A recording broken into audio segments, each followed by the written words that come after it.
सन्मानयोग गुरु रूप साध समझियो फतेह प्रवान करनी। वाहिगुरू जी का खालसा वाहिगुरू जी की फतेह। धन गुरु नानक देव जी महाराज की पहली बाणी का नाम जप है। धन गुरु ग्रंथ साहब जी महाराज की पहली बाणी जप है। धन गुरु गोबिंद सिंह जी महाराज की पहली बाणी का नाम जाप है। दसम ग्रंथ की पहली बाणी जाप है। गुरु नानक देव जी महाराज कहते ने जपो त एको नामा अवर निराफल कामा। सारे धार्मिक कर्म जप तो बिना निष्फल समझ ले, व्यर्थ समझ ले। और कलगीधर पिता कहते जागत जागत जोत जपै निसबासर एक बिना मन नैक न आने। पूर्ण प्रेम प्रतीत सजे व्रत गोड़ मणि मठ भूल न माने। तीर्थ दान दयातक संयम एक बिना ने एक पछाने। पूर्ण जोत जगे घट में तब खालिस ताहिन खालिस जाने। उसनों ही खालसा करके जानो, शुद्ध करके जानो, पावन करके जानो जो जागदी जोत दा जप कर रहा है। हुण ध्यान नाल सुनना। सेवा करने इतना औखा नहीं है, जप औखा है। कीर्तन कथा करना इतना औखा नहीं, जप औखा है। पाठ पूजा करना इतना औखा नहीं है, जप औखा है। 8 घंटे सेवा करने वाला मनुष्य उम्मीद नहीं 8 मिनट जप कर सके। 8 घंटे कीर्तन करने वाला मनुष्य मैनू उम्मीद नहीं 8 मिनट जप कर सके। 10 घंटे पाठ करने वाला मनुष्य मैनू उम्मीद नहीं जप कर सके। एक बाणी पढ़नी आउंदी, एक बाणी जपनी आउंदी है। पढ़न की अपनी महिमा है। पढ़ना इस वास्ते बाणी याद होवे, पढ़ना इस वास्ते बाणी कंठ होवे, पढ़ना इस वास्ते है कि बाणी का बोध होवे, बाणी याद होवे, अर्थ बोध का पता चले। पर जपना इस वास्ते बाणी का रूप हो जाइए। जप मन मेरे गोबिंद की बाणी, साधु जन राम रसन वखाणी। जप पर गाओ पढ़ो सुनो नित भाई, गुरपुरे तू राख्या गा पढ़। पढ़ना है याद करने वास्ते, पढ़ना है अर्थबोध को समझने वास्ते, गावना है जपना है बाणी का रूप होने वास्ते। हुण मैं फिर अर्ज करा, धार्मिक जगत का कोई कर्म भी इतना औखा नहीं। तीर्थां ते जाना, तीर्थां का इशनान, पाठ पूजा, दान, सेवा इतना औखा नहीं, जपना ही औखा है। और गुरु नानक आप कहते हैं आखण औखा साचा नाम। यही औखा है, यही कठिन है। सब कुछ थानू धार्मिक जगत विच मिलेगा। पाठ पूजा, कथा कीर्तन, सेवा, दान, पुण्य सब कुछ मिलेगा। जप और जप विच किसी नूं सफलता मिली होगी करोड़ां च एक अध। गालबन मैनू 42-43 साल हो गए कथा करते हैं। बचपन तो मैं इस लाइन दे चलिया तो अज तक दी मेरी जिंदगी का निचोड़ है। किधरे 2-4 शहरों तो बाद एक रसक पुरुष, एक जुड़ी हुई आत्मा लगती है। चंदन तरना बन बन साधना पुर पुर माए। चंदन का दरख्त हर जंगल विच नहीं है, किधरे किधरे। जुड़ी हुई रूह हर शहर विच नहीं है, किधरे किधरे, किधरे किधरे। ते हुण तुसीं आखोगे इतनी औखियाई की है? की औखियाई है? बस इस विचार नूं अज सरवण करा के कल तो फिर विचार की कुछ रूपरेखा बदलने ताकि कुछ होर पहलुओं का भी पता चले। जागत जोत जपै निसबासर एक बिना मन न एक नान है। प्रथम उस जप तो बिना मन विच कुछ होर ना होए। जबान वाहिगुरु करे, मन उस नाल शामिल होवे, मन विच ओही एक होवे वाहिगुरु। भाव मन सुने, जबान जपे। हुण इसका जो तात्पर्य है सारा विस्तार मैं इस थोड़े जिहा समय थोड़े सामने रखा। जिस वक्त मनुख के अंदर बोलण का ख्याल पैदा होता है ना, मैं बोलना है या जपना है, बोलना है, हवा नाभि नाल टकरांदी है, नाफ नाल।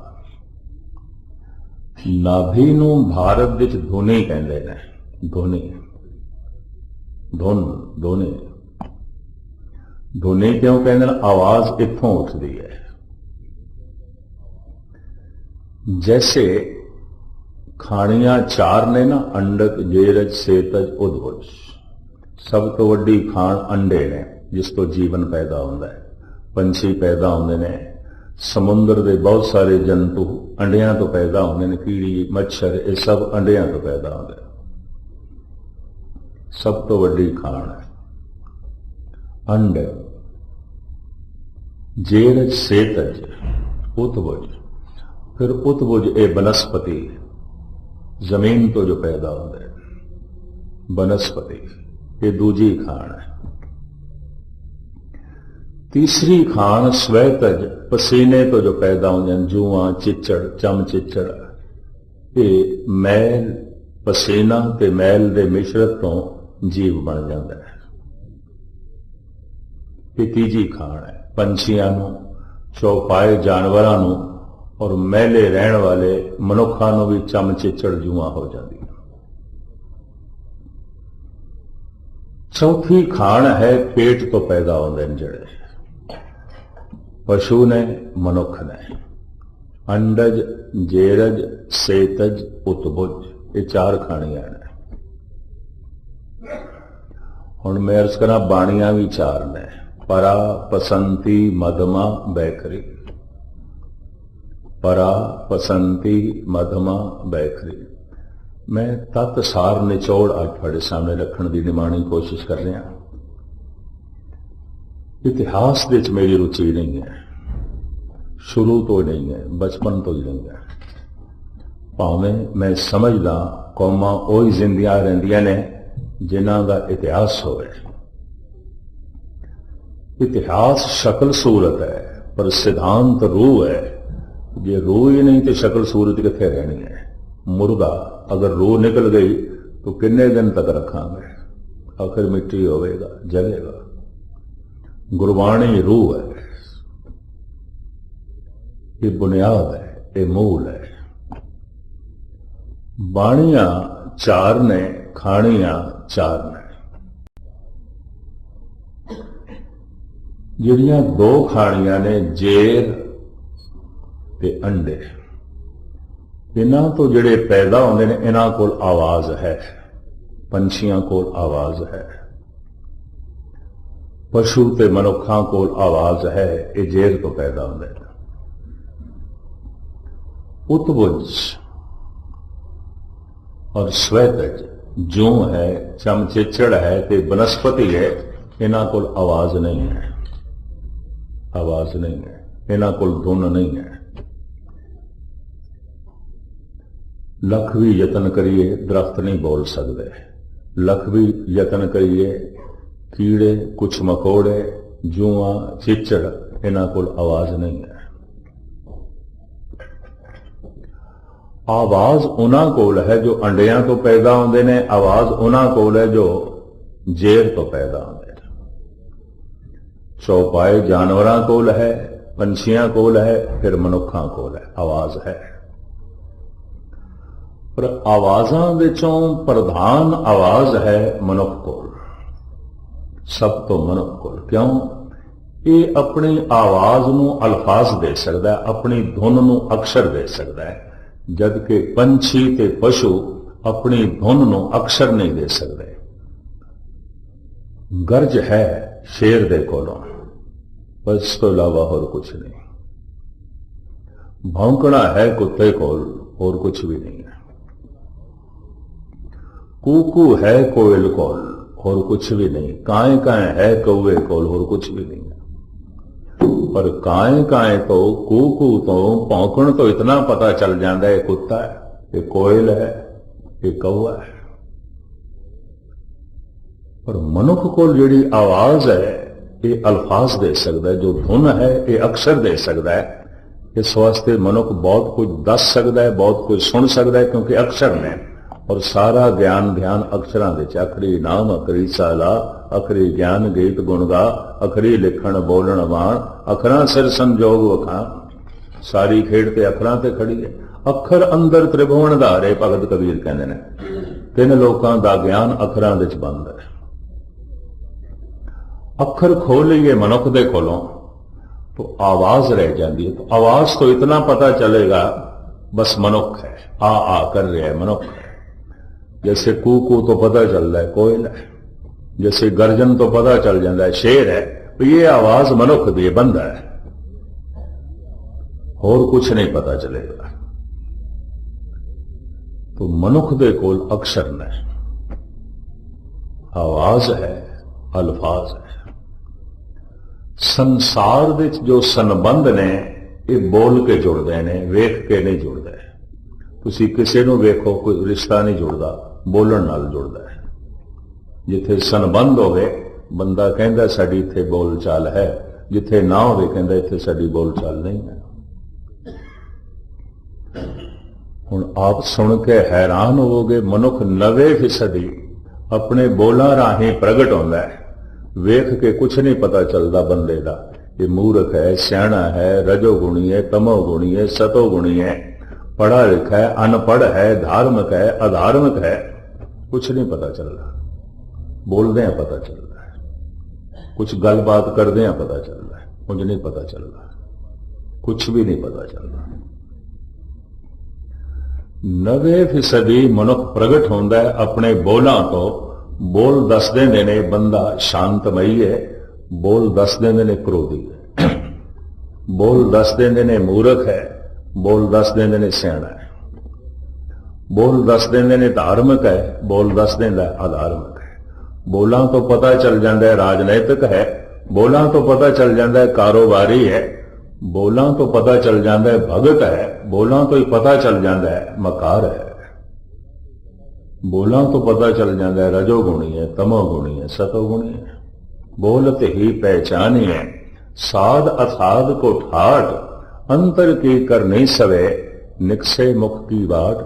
देखते हैं कुछ नहीं पता चलता, देख के इतना पता चलेगा रंग कैसा है, काला है, गोरा है, सांवरा है, कपड़े की पाए उन्हें, उम्र कितनी है, बच्चा है, जवान है, बुढ़ा, बस इतना पता चल रहा है। स्त्री है कि पुरुष है, बस इतना पता चल रहा है, और कुछ नहीं पता चल रहा। वेख के कुछ भी नहीं पता चल रहा, बोलते हैं पता चल रहा है, मुझे नहीं कुछ पता चल रहा। तो बोल के ही संसार नाल संबंध जुड़ते हैं। अखरां सिर संजोग वखाण, आवाज नूं अक्षर दे दईए, संजोग जुड़ते हैं, रिश्ते जुड़ते हैं, संबंध बनते हैं। बोल बोल के ही संसार नाल संबंध जुड़ता है, बोल बोल के ही निरंकार नाल संबंध जुड़ता है। मोह के बोलन बोलिए जित सुन धरे प्यार। पर वो बोलना कैसा है कि मनुख परमात्मा के प्यार का पात्र बन जाता है और परमात्मा प्रगट हो जाता है। वो बोलना कैसा है, बस वो मैं इस थोड़े जिहा समय थोड़े सामने रखन लगा। जिथे खाणियां चार ने, बाणियां चार ने। बोलण का जद मनुख के अंदर ख्याल पैदा होता है तो हवा टकरांदी है, पवन टकरांदी है नाभि नाल। नाभि थोड़ी जिहा खुलदी है तो उत्थों उठदी है आवाज। उस आवाज नूं कहंदे ने परा। परा आवाज है, अल्फाज कोई नहीं। ये आवाज हिरदे तक पहुंचती है, इत्थे इसनूं अल्फाज मिल जाते हैं, अक्षर मिल जाते हैं।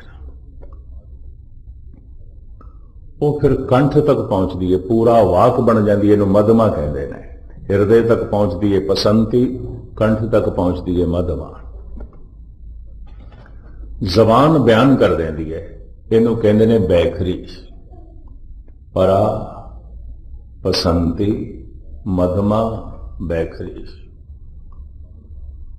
ਬੈਖਰੀ ਜੋ ਬਾਹਰ ਪ੍ਰਗਟ ਹੋ ਗਈ, ਮਧਮਾ ਜੋ ਕੰਠ ਦੇ ਚ ਰਹਿ ਗਈ, ਪਸੰਤੀ ਜੋ ਹਿਰਦੇ ਚ ਰਹਿ ਗਈ, ਪਰਾ जो नाभि तो उठी है, नाक तो उठी है। नाभि एक साज की तरह है। जैसे कुछ साज ऐसे ने पवन दे फूकण नाल ही वजदे ने, उंज नहीं। मुरली है, नरसिंगा है, संख है, फनेरी है, और इस तो इलावा ये हारमोनियम है। हवा देव ते वजेगा, उंज नहीं। नाभि नाल भी हवा टकराए ते बोल निकलदा, उंज नहीं। देही माटी बोले पवन, बोलना पवन करके है, पानी करके बोलना नहीं आउंदा। पानी ते मुर्दे च भी पिया हुंदा, बोलना खत्म नहीं पिया बोलदा, क्योंकि पवन दा धागा टूट गया। मिट्टी करके बोलना नहीं आउंदा, मिट्टी लाश ते मिट्टी है पई है, किथे बोलना है। बोलना पवन करके आउंदा है, हवा करके आउंदा है। देही माटी बोले पवन। इस मिट्टी विच, इस पानी विच, इस सारे शरीर विच जो बोलण वाला तत्त है, ये पवन है, हवा है, श्वास ने। इस वास्ते धन गुरु नानक देव जी महाराज पंज तत्तां विच पवन नूं गुरु कहंदे ने। पवन गुरु, पानी पिता, माता, धरत माता।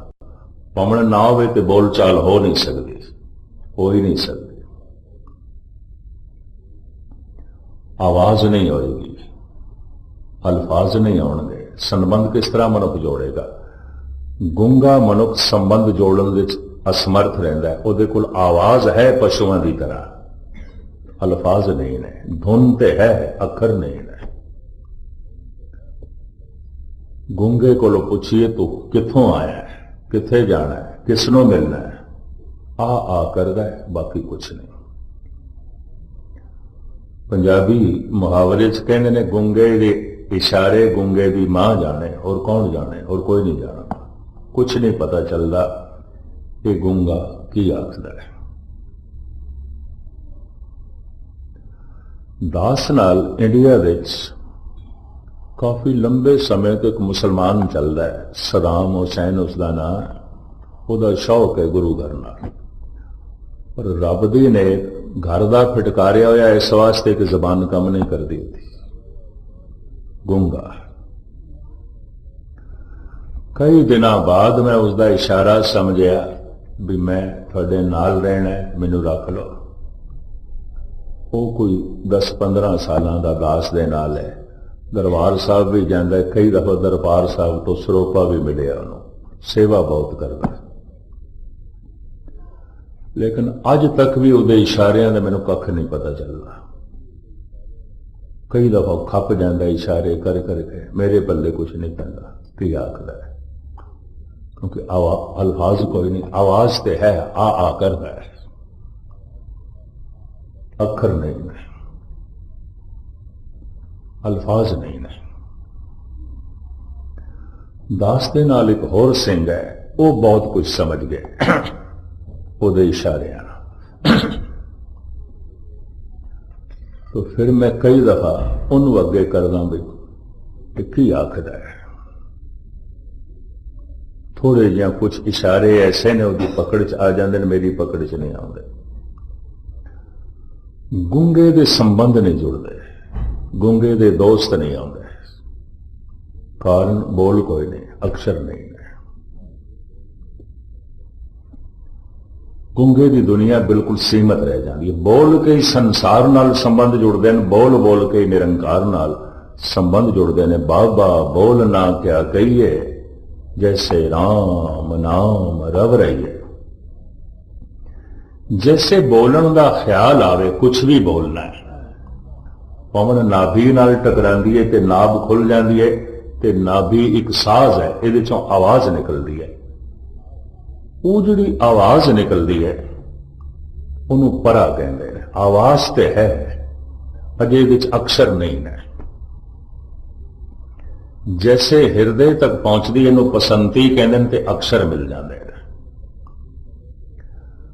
ਕੰਠ ਤੱਕ ਪਹੁੰਚਦੀ ਹੈ ਤੇ ਪੂਰਾ ਵਾਕ ਬਣ ਜਾਂਦੀ, ਇਹਨੂੰ ਮਦਮਾ ਕਹਿੰਦੇ ਨੇ।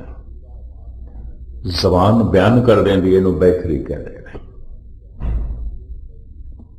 ਚੂੰਕਿ ਇਹ ਸਾਰੀ ਧੁਨ, ਇਹ ਆਵਾਜ਼ ਜੋ ਜ਼ਬਾਨ ਦੇ ਰਾਹੀਂ ਬਾਹਰ ਪ੍ਰਗਟ ਹੋਈ ਹੈ, ਨਾਭੀ ਤੋਂ ਉੱਠਦੀ ਹੈ। ਇਸ ਵਾਸਤੇ ਨਾਭੀ ਨੂੰ ਕਹਿੰਦੇ ਨੇ ਧੁਨੀ। ਧੁਨ ਤੇ ਇੱਥੋਂ ਉੱਠਦੀ ਹੈ। ਹੁਣ ਤੁਸੀਂ ਆਖੋਗੇ ਵਾਹਿਗੁਰੂ ਵਾਹਿਗੁਰੂ ਆਖਣਾ ਔਖਾ ਕੀ ਹੈ? ਫਿਰ ਤਾਂ ਕਹਿ ਸਕਦੇ ਹਾਂ ਘੰਟਾ 2 ਘੰਟਾ ਕਹਿ ਲਵਾਂਗੇ। ਕਿਉਂ? ਗੁਰੂ ਨਾਨਕ ਕਹਿੰਦੇ ਨੇ ਆਖਣ ਔਖਾ ਸਾਚਾ ਨਾਮ। ਔਖਾ ਹੁਣ ਇਸ ਵਾਸਤੇ ਹੈ, ਉਹ ਜੋ ਧੁਨੀ ਤੋਂ, ਜੋ ਨਾਭੀ ਤੋਂ ਧੁਨ ਉੱਠੀ ਹੈ ਤੇ ਜ਼ਬਾਨ ਦੇ ਰਾਹੀਂ ਬਾਹਰ ਪ੍ਰਗਟ ਕੀਤੀ ਹੈ, ਇਹਨੂੰ ਹੁਣ ਵਾਪਸ ਧੁਨੀ ਤੱਕ ਲੈ ਜਾਣਾ, ਵਾਪਸ ਲੈ ਜਾਣਾ। ਜੋ ਬੋਲ ਕੇ ਸ਼ਬਦ ਬਾਹਰ ਪ੍ਰਗਟ ਹੋਇਆ ਹੈ, ਇਹਨੂੰ ਹੁਣ ਸੁਣ ਕੇ ਅੰਦਰ ਲੈ ਜਾਣਾ ਹੈ। तो बाहर प्रगट करना कोई इतना औखा नहीं है। इनू अपने घर विच ले जाना, फिर नाभि तक ले जाना, फिर धुनी तक ले जाना औखा है। हुण तुसीं करके देखना, कोई भी नहीं कर सकेगा। और जिहड़े कर लैंदे ने बस असीं उन्हां नूं कहने आ संत ने, भगत ने, ब्रह्म ज्ञानी ने, ये आत्मदर्शी ने, समाधि लीन ने। ये समाधि लीन हो गए।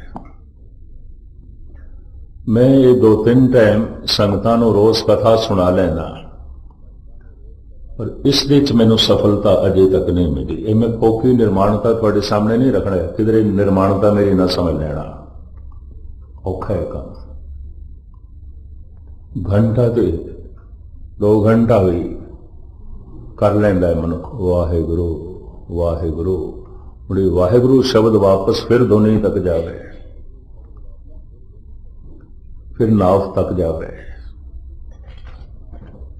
फिर ये जीवन का हिस्सा बने। जबान ने जो बाहर प्रगट किया है, ये इस तरह रोटी बन गई है कि जी हुण ये वापस जाए तो ये समझ लो मैं रोटी खा ली। अक्सर ऐसा होंदा है मनुख दा समा रोटी कमाण विच, रोटी पकाण विच ही लग जाता है, खाण विच नहीं। तो जे खाधी नहीं तो फिर भुख तो बनी रहेगी। मैं वाहिगुरू वाहिगुरू जप रहा, ये रोटी कमा रहा, रोटी पका रहा। पर जे मैं इसनूं सुनना शुरू कर देता है तो मैं खा रहा। कि जे मैं खा रहा तो जैसे मैं भोजन खा रहा, भोजन अंदर जा रहा है, भुख बाहर निकल रही है। इस तरह अगर वाकई वो शब्द मैं सुन रहा तो शब्द अंदर जा रहे हैं तो दुख बाहर निकलणगे, पाप बाहर निकलणगे। नानक भगतां सदा विगास, सुनिए दुख पाप का नास। भोजन की बुरकी जैसे जैसे अंदर जाएगी भुख बाहर निकलेगी। गुरु का शब्द जैसे जैसे अंदर जाएगा दुख बाहर निकलेगा, पाप बाहर निकलणगे। ये पहचान है। और सारी जिंदगी गुरुद्वारे आ रहे ने, दुखी ने, बेचैन ने, रोंदे मिलते हैं। अज तक तो मैं यही देखे। कदी कदाई कोई खुशकिस्मत अनुसार मिलता है, कोई खिड़ी हुई आत्मा, कोई जुड़ी हुई आत्मा। नहीं तो सब दी अपनी समस्यावां, सब दे ही अपने रोने। बस सिर्फ अगले नूं जरा खोलण दी देर है। हर बंदा दुखां दी पंड है, स्वै दुखां तो कख भी नहीं निकलता, सब दुख। महाराज तां ही कहंदे ने किस पे खोलो गंठड़ी दुखी पर आया। मैं अपने दुखां दी पंड किहदे अगों खोलां, क्योंकि मैं खोलन ही लगदा, अगला पहले ही खोल के रख दिंदा है। कि दूजे नूं खोलण दा पता ढंग की है, अपना एक दुख दसो, उन्हें अपने 100 दुख बयान करने हैं, चुप ही नहीं करेगा। सियाणा मनुख अपना दुख बयान ही नहीं करता। उन्होंने पता है मैं एक दुख सुनाया ये 10 भी सुनने पैणगे, एवें वक्त जाया करेगा। तो सियाणे बंदे चुप ही रह जाते हैं। ਵੀ ਮੈਂ ਤੇ ਇੱਕ ਸੁਣਾਣਾ, ਇਹਨੇ 20 ਸੁਣਾਣੇ। ਸਿਆਣੇ ਮਨੁੱਖ ਖਾਮੋਸ਼ ਰਹਿ ਜਾਂਦੇ ਨੇ, ਕਿਉਂਕਿ ਉਹਨਾਂ ਨੂੰ ਪਤਾ ਸਾਰੇ ਹੀ ਦੁਖੀ ਨੇ, ਨਾਨਕ ਦੁਖੀਆ ਸਭ ਸੰਸਾਰ। ਪਰ ਬਾਣੀ ਵੀ ਪੜ੍ਹ ਰਹੇ ਨੇ, ਜਪ ਵੀ ਕਰ ਰਹੇ ਨੇ, ਨਾਮ ਵੀ ਜਪ ਰਹੇ ਨੇ, ਕਥਾ ਵੀ ਸੁਣ ਰਹੇ ਨੇ, ਕੀਰਤਨ ਵੀ ਸੁਣ ਰਹੇ ਨੇ, ਸੇਵਾ ਵੀ ਕਰ ਰਹੇ ਨੇ, ਦਾਨ ਵੀ ਕਰ ਰਹੇ ਨੇ, ਦੁਖੀ ਵੀ ਨੇ।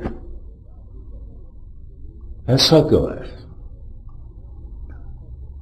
मनुख सारा दिन रोटी कमांदा रहे, रोटी पकांदा रहे ते खावे ना, क्या भुख मिटेगी? पकांदियां भुख नहीं मिटेगी, कमांदियां भी भुख नहीं मिटेगी, खांदियां भुख मिटेगी। ये ठीक है कि खा सके, पहले कमाना पैंदा है, पकाना पैंदा है। पर कमांदा रहा, पकांदा रहा, खादा ही नहीं। वाहिगुरु वाहिगुरु मैं जप रहा, ये रोटी मैं पका दी, ये मैं कमा ली, पर मैं हुण सुनदा ही नहीं पिया, मैं खाधी ही नहीं, मैं नहीं खाधी। ये शब्द वापस जाना चाहिए, ये धुनी तक जाना चाहिए। उठे धुनी तो वापस जावे। और इसी शब्द ने अंदर दी सुती हुई कला नूं जगा देना है। मनुख सुता होया है, शब्द अंदर जाए तो जागे, आवाज ही जगाएगी। तो मैं फिर अर्ज कर दिया, 90% मनुख दियां शक्तियां सुतियां पईयां ने। मनुख ऐसा कुछ देख सकता है जो अज तक इसने नहीं देखा। मनुख की जबान ऐसा रस मान सकती है जो इसने अज तक नहीं माणिया। मनुख ऐसा भी कुछ सुन सकता है जो अज तक नहीं सुनया। और मनुख ऐसा जान सकता है जो इसने अज तक नहीं जानिया, बशर्ते जागे। सुता है तो नहीं कुछ पता चलेगा, सौ रहा है तो नहीं कुछ पता चलेगा। और हर बंदा 8%, 9%, वध तो वध 10% जागे होया, बाकी सुता होया। जागत सोया जन्म गवाया, ये सुता होया, जिंदगी गवा छड़ी। सूते गए मुहाए, सुतिया ही जिंदगी लंघ गई। वाहिगुरु वाहिगुरु दा जप अपने आप नूं जगाण वास्ते है, वाहिगुरु नूं सुनाण वास्ते नहीं। बस इन्ना मैं अर्ज कर रहा। सिमर सिमर गुर सतगुर अपना, सोया मन जागाए। ये तो मन नूं जगाना है, जीवन चेतना नूं जगाना है, सुतियां हुई शक्तियां नूं, कला नूं जगाना है। और जागया होया मनुख रब दा रूप हो जाता है। जागया होया मनुख पवित्र हो जाता है, खालिस हो जाता है, शुद्ध हो जाता है, खालसा हो जाता है। जागेगा आवाज नाल। आवाज जबान ने बाहर प्रगट कर दी थी, बैखरी वाहिगुरु रोटी बन गई है, हुण मैं इसनूं खाना है। तो शब्द नूं जे मैं खाना है तो मैं कन्ना दे राही खा सकदा, मूंह दे राही नहीं। मूंह दे राही मैं पका सकदा, कन्ना दे राही इसनूं खाना होवेगा। जेको खावे जेको गुंचे, तिसका होए उदार। कोई खावे, कोई हजम करे।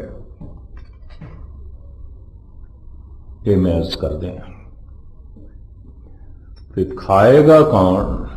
जिनको लगी प्यास अमृत से ही खाए। भुख लगे प्यास लगे ताई छकेगा, उंज नहीं जपेगा। इतने सारे आप बैठे हो, अगर सवेरे कोई जपदा है तो समझ लो माड़ी गया कोई प्यास जागी है, भुख जागी है। तो जपदा ही नहीं पिया, नहीं जागा। फिर भुख दा ना लगना रोग की पहचान है। अगर भोजन की भुख नहीं लगती तो शरीर रोगी है, बस इतना समझ लो, ये पहचान है। ताप चढ़े हुए, बुखार चढ़े हुए, भोजन की भुख नहीं लगती। ते मन नूं विकारां दा ताप चढ़िया होवे, भजन की भुख नहीं लगती, जप की भुख नहीं पैदा होती। भुख का ना लगना रोग की अलामत है। जिन्होंने भोजन की भुख नहीं लगती ऐसे थोड़े ने, बहुत थोड़े ने। पर जिन्होंने भजन की भुख नहीं लगती ऐसे रोगियां नाल सारा संसार भरिया पिया। जो जो दीसे सो सो रोगी।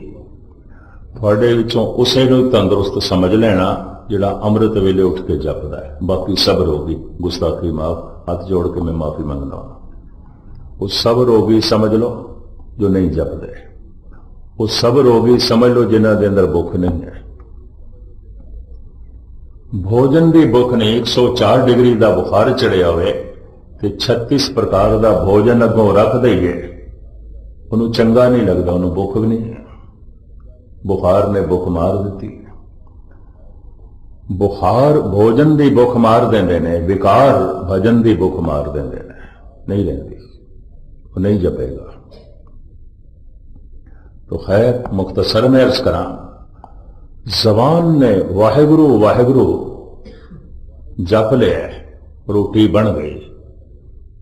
जिसके अंदर भुख नहीं है वह भी रोटी कमा सकता है, रोटी पका सकता है, पर खाएगा तो वही जो भुख है। वाहिगुरु वाहिगुरु कई दफा वह भी कर लेंगे ने, भुख कोई नहीं है, तड़प नहीं है, खिंच नहीं है, देखा देखी कर लेंगे।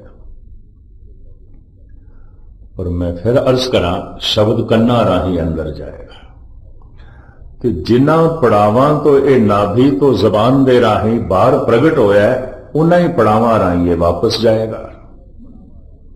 जबान राही बाहर प्रगट होया है बैखरी, पर यह पसंती परा मधवा इन्हां मार्गां चों लंघ के आया है। जो जबान बाहर प्रगट कर रही है, परा पसंती मधमा, इन्हां तीन पड़ावां तो लंघ के आया है। इस शब्द को फिर वापस इन्हां तिना पड़ावां तो वापस करना है, जिथों उठे है उत्थे वापस करना। अगर मैं गहराई नाल सुन रहा, जबान उच्चारण कर रही है वाहिगुरु वाहिगुरु वाहिगुरु, और वाकई में गहराई नाल इसनूं सुनना शुरू किया है, और शब्द इतना गहरा चला जाए कंठ विच मधवा,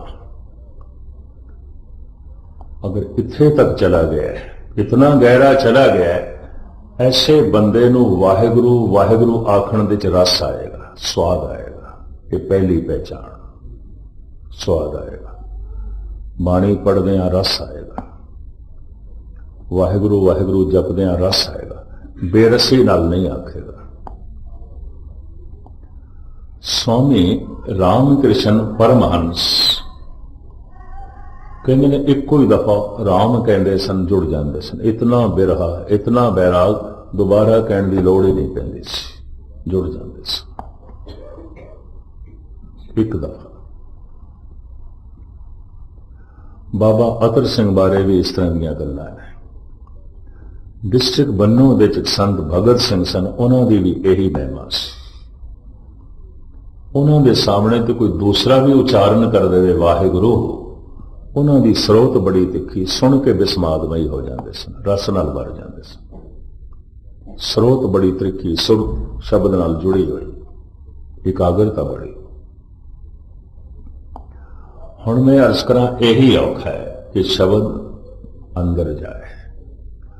भोजन की बुरकी मूंह च पई रहे, थले ना होवे, भुख नहीं मिटती। वाहिगुरु वाहिगुरु मैं जप रहा, मैं सुनिया ही नहीं, ये अंदर प्रवेश नहीं कर रहा, दुख नहीं मिटेगा, पाप नहीं मिटणगे, नहीं मिटणगे। दुख भी बने रहेंगे, पाप भी बने रहेंगे। अगर ये कंठ तक पहुंच गया, रस आएगा। इसे नु नामदेव कहने रसना गीदी बौलत राम, मैं राम आखदा रस नाल भर जाना।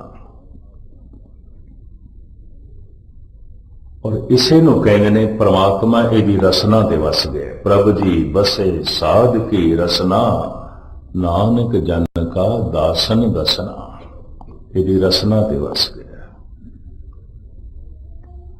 अगर होर गहरा जाए, होर पसंती हृदय तक चला जाए वो शब्द, क्योंकि जितनी गहराई सुनता जाएगा, एकाग्रता बढ़ती जाएगी, शब्द गहरा जाएगा। ऐसा मनुख ब्रह्मंड विच परमात्मा का नाद सुनेगा, आवाज सुनेगा परमात्मा की जो व्यापक है। वो आवाज संगीतमयी है, गीतमयी है। वाजे नाद अनेक असंख्या, केते वावण हारे, केते राग परिस्यों कईयन, केते गावण हारे। इस तरह का मनुख बैठा बैठा पता नहीं कितनी तरह का संगीत सुनता है और साजां की आवाज सुनता है। अमीर खुसरो कहते छुप गए वो साज हस्ती छेड़ कर, अब तो बस आवाज ही आवाज है। ऐ खुदा तेरा तो मैनू कुछ नहीं पता, पर तेरी आवाज का पता चल गया, मैं सुन रहा। ब्रह्मंड दे विच परमात्मा की आवाज गूंज रही है हर वक्त परमात्मा वेख रहा है, हर वक्त परमात्मा सुन रहा है, हर वक्त परमात्मा बोल रहा है। ठाकर हमरा सद बोलंता, सदा बोल रहा है, हर वक्त बोल रहा है। ओदा नाद ब्रह्मंड दे विच गूंज रहा है, उन्होंने अनाहद नाद कहते हैं, वो सुनाई देने लग पैंदा है। बड़ा रस है उसके। इस तरह का पुरुष मैं एक सुल्तानपुर लोधी देखा, एक अमृतसर दे देखा बीबी सी, नौजवान बीबी की अवस्था बन गई, और 3-4 अमृतसर देखे। एक बुजुर्ग मैनू कानपुर भी मिले, उसकी भी अवस्था सी। किधरे मैं अनाहद नाग की कथा की 2-3 दिन, वो मेरे को आके रोंदियां कहने लगा भी मैं तो 2-4 दिन डरिया रहा भी अंदर की हो रहा है, रस भी बड़ा आवे, आनंद भी बड़ा आवे, तो है कि कहते चंगा होया थाथों मैं सुन लिया कि परमात्मा की आवाज है, ये प्रभु की आवाज है। ਉਹਦਾ चेहरा, ਉਹਦੀਆਂ ਅੱਖਾਂ ਦੱਸਦੀਆਂ सन वाकई कुछ सुन रहे हैं, एवं नहीं। शब्द जो जबान दे राही बाहर प्रगट हो रहा है, वो हृदय तक पहुंच गया, वो वापस कंठ तो लंघ के हृदय तक पहुंच गया, पर अजे हुण परा तक पहुंचना, नाभि तक पहुंचना, धुन का धुनी तक पहुंचना बाकी है। अभ्यास जारी रहे, वाहिगुरु वाहिगुरु वाहिगुरु। और गहराई नाल सुनना होवे तो शब्द चला जाए धुनी तक, नाभि तक, जबान चुप हो जाती है, नाभि पूरी खुल जाती है, और शब्द प्राणा दे चल पैंदा है। एक शब्द मेरे प्राण बसत है, बहुड़ जन्म ना आवा। जबान नहीं जपदी थी, लोड़ ही नहीं, शब्द चल पैंदा है, नाफ पूरी खुल जाती है। और हर वक्त जो असी श्वास लेंदे हां, इसे दे टकराव तो उस अगम्य नाद नूं वो सुनदा है, वो रस माणदा है। और नाभ दे खुलदियां परम प्रकाश प्रगट हो जाता है, जिसनों पातशाह कहंदे ने पूर्ण जोत जगे घट में तब खालिस ताहिन खालिस जाने। नाफ 2 हालतां विच खुलदी है, एक मरण लगे अंतिम समय नाभि खुलती है, आखिरी प्राण नाभि विच है। कई दफा अखां चो प्राण चले गए तो अखां देखदियां नहीं, जबान चो चले गए जबान बोलदी ने, ओले ओले प्राण निकलते हैं। शरीर के जिस जिस अंग चो प्राण निकल जाते हैं, वो शरीर का हिस्सा सुन्न हो जाता है। आखिरी प्राण नाभि विच है। जैसे वो प्राण निकल रहा है कि जिहड़ी शरीर की हालत बनती है, महाराज कहते हैं हथ मरोड़े तन कपे स्याऊ होवा सेत। मुठियां बंद होंदियां, दंदियां वजदियां, कंबनी छिड़ती है। उस समय सियाणे कह देंगे नाभि खुल गई, आज काल खुले तेरी गांठड़ी, गंढ खुल गई, नाभ खुल गई। शरीर की मौत हो जाती है, शरीर खत्म। एक तो मौत के समय नाफ पूरी खुलती है, नाभि पूरी खुलती है, धुनी पूरी खुलती है। फिर जप करदे होया जिस दिन धुन धुनी नाल टकरांदी है तो धुनी पूरी खुलती है, उस दिन मन की मौत हो जाती है, होंदी है। मन मरे तात मर जाए, बिन मन मूए कैसे हर पाए। मौत हो जाती है मन की। मन दे मरदियां अहंकार मर जाता है, मन दे मरदियां लोभ मर जाता है, मन दे मरदियां मोह मर जाता है, मन दे मरदियां क्रोध मर जाता है, मन दे मरदियां वासना जो है मर जाती है। प्रार्थना ही प्रार्थना अंदरों पैदा हो जाती है, प्रकाश ही प्रकाश अंदरों पैदा हो जाता है। इस तरह के बंदे नूं कहंदे ने ये हुण मन के तल ते नहीं जी रहा, मन मर गया, ये आत्मा के तल ते जी रहा। आत्म प्रकाश, पूर्ण चानना, पूर्ण जोत जगे घट में, तब खालस ताए ने खालस जाने। जितने चिर तक मन मरिया नहीं, इस मनुख का कोई भरोसा नहीं की कर बैठे। कहते ना मन का कोई भरोसा नहीं। मन मरे तो हथ मर जाए। ये त्यागी होवे मन, लखां का त्यागी हो सकता है। चोर बने तो कौड़ी की भी चोरी कर लेगा। ईमानदार होवे तो करोड़ों को ठोकर मार देगा। बेईमानी कौड़ी ते भी बेईमान हो सकता है, और ऐसा देखे गया। परोपकार करदे या दुराचार कर बैठेगा, दान करदे या बेईमानी कर बैठेगा, सेवा करदे या कठोरता नाल बोल बैठेगा, पीती कताए के पानी फेर बैठेगा। पर मन मरे धात मर जाए, मर गया मन। हुण ते परमात्मा दे तल ते जी रहे। हुण इस दे चों बोलेगा परमात्मा, वेखेगा परमात्मा, जो कुछ करेगा वो परमात्मामई है। हुण इहदी दृष्टि अमृतमई, हुण इहदे बोल अमृतमई, हुण इसदा जीवना अमृतमई, हुण इहदी सारी क्रिया अमृतमई, क्योंकि जीवन जो अमृतमई हो गया। भगत नामदेव जी महाराज कहते 70 दोए भरे अमृतसर, बिख को मार कढाओ। मेरे जीवन दे चों सारी जहर निकल गई। मेरे जीवन के शरीर के खून गर्दिश नहीं कर रहा, अमृत गर्दिश कर रहा है। अमृत बाणी घटते उच्चरों, आत्म को समझाओ। मेरे बोल अमृतमयी हो गए, दृष्टि अमृतमयी हो गई, जीवन अमृतमयी हो गया। ये खालसा हो गया, ये खालिस हो गया। अमृत गुरु को छकिया सी, अमृत रूप हो गए। गुरु तो प्रेरणा लई सी, गुरु दा रूप हो गए। जप करना आरंभ कीता सी, अमृत रूप हो गया। दृष्टि अमृतमयी, वचन अमृतमयी, जीवन अमृतमयी। साहिब रहमत करन पूर्ण जोत जगे घट में, तब खालिस ताहिन खालिस जाने। ये जप तो बिना नहीं होएगा। तो मैं थानू सरवण करा दिता है, औखा है। रोटी कमानी औखी नहीं, रोटी पकानी भी औखी नहीं, थे खानी औखी है। ते बाहर दे जगत च की है, कमानी औखी है, पकानी औखी है, खानी की है। कोई भी खा सकता है, खा लेंगे, खानी औखी नहीं है।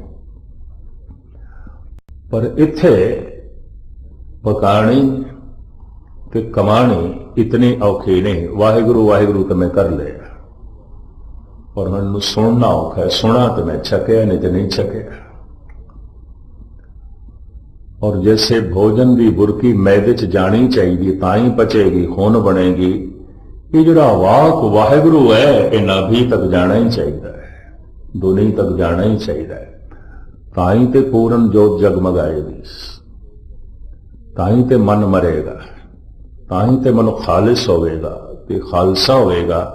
ये जो जीवन सिद्धांत सी, रूहानी नुकता सी, तुझ बुद्धि अनुसार दास ने थोड़े सामने रख दिता है। अरदास है धन गुरु ग्रंथ साहब जी महाराज के चरणों च, सतगुरु थानू सफलता देवे। जीवन के अंत तो पहले असी खालिस हो जाइए, खालसे हो जाइए, गुरु कबूल कर लवे, परवान कर लवे, जीवन अमृतमयी हो जाए, सब कुछ अमृतमयी हो जाए। ऐसी साड़ी हालत बन जाए। बार बार सारियां दा हार्दिक तौर पर धन्यवाद, भुल चुक दी क्षमा, फतेह प्रवान करने। वाहिगुरु जी का खालसा, वाहिगुरु।